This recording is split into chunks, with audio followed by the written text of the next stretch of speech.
Welcome to this week's episode in our series on understanding aerodynamics. Today we're going to talk about drag. So drag is the force that opposes our motion in the air. We oftentimes talk about drag is the force that opposes the thrust. The thrust tries to make us go forward and the drag tries to slow us down. But there's actually lots of components to drag.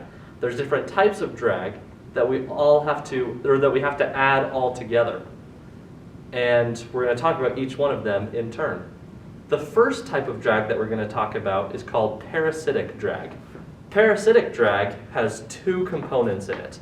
The first one is the one you're probably the most familiar with, and we call this one skin friction drag. Skin friction drag is the drag that happens when the air tries to slide over the wing or the main part of the airplane.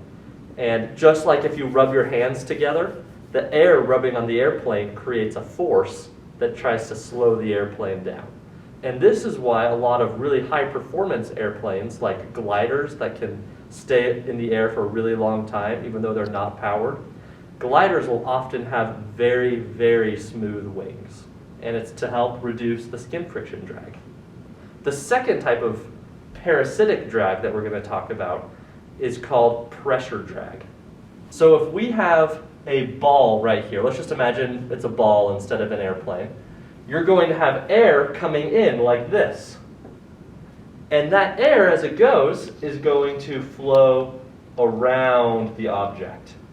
But from your normal experience, if you've ever seen maybe a boat going through water, all the water doesn't go around the boat and then immediately close in on the other side. It creates a wake behind it. And the same thing happens in the air.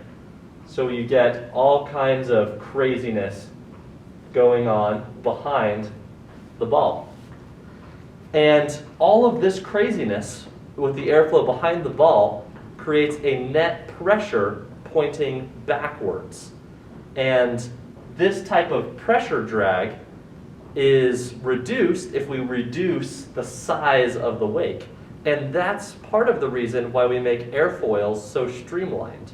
Because if the same airflow comes in to this airfoil, it's going to go around it, and the airfoil guides it downwards. And we do get a little bit of a wake, but it is dramatically reduced. And that is how we can reduce pressure drag. Interesting thing to note, on an airplane, the dominant force of parasitic drag is the skin friction drag, because we really reduced the pressure drag, but we still have a lot of skin of the airplane that the air has to flow past. However, if this is a golf ball, the dominant force of drag on a golf ball is actually the pressure drag. And they put dimples on the golf ball as a way of actually reducing the size of the wake. If you want to learn more about that, we'll talk about it in the advanced video. But they put dimples on a golf ball, and it reduces the size of the wake and actually makes the golf ball fly further. The second type of drag that we want to talk about, so parasitic drag had skin friction drag and pressure drag, and we lump those together as parasitic drag. The next type of drag that we'll talk about is called induced drag. Induced drag cannot be eliminated. In fact, induced drag is related to the lift. The more lift you have, the more induced drag you have. And if you have zero induced drag, you have zero lift. One of the ways that is common to visualize why induced drag occurs is to look at an airplane as it's flying through clouds, like this, and this. So isn't it interesting that the airflow behind the airplane swirls? It's almost like it comes off the tips of the wing and begins to swirl around.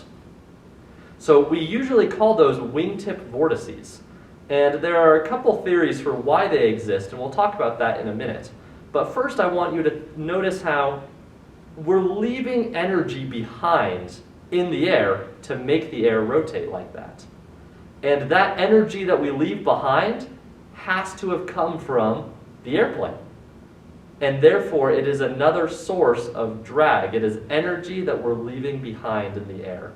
Why does this happen? There are a couple of different ways to think about this. The most common way that it's taught is actually a very misleading way. The most common way that you'll hear this taught is that on a wing you have high pressure underneath the wing, and you have low pressure above the wing.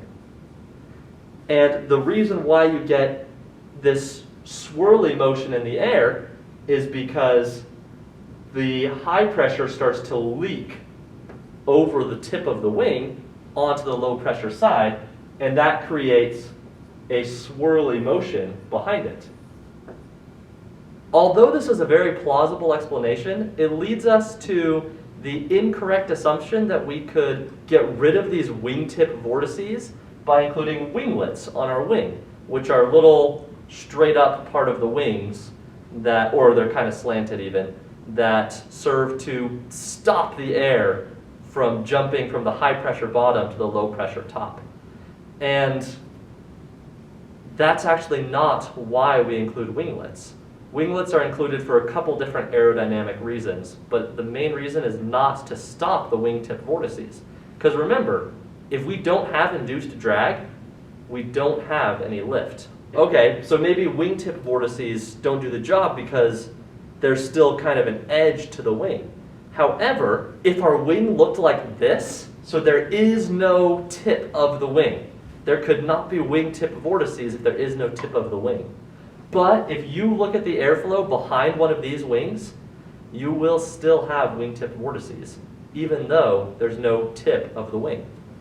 So why is this generated? What is going on? There are different levels of answers, and we're going to give you one of the better answers, but it's still not quite the best, and we could go into more math, but we're going to leave it at this for now. So what happens is, in order for us to generate lift, we're pushing the air down. And we call that the downwash. We're pushing the air down behind the wing. Imagine right here is the middle of the airplane and we're looking at the back.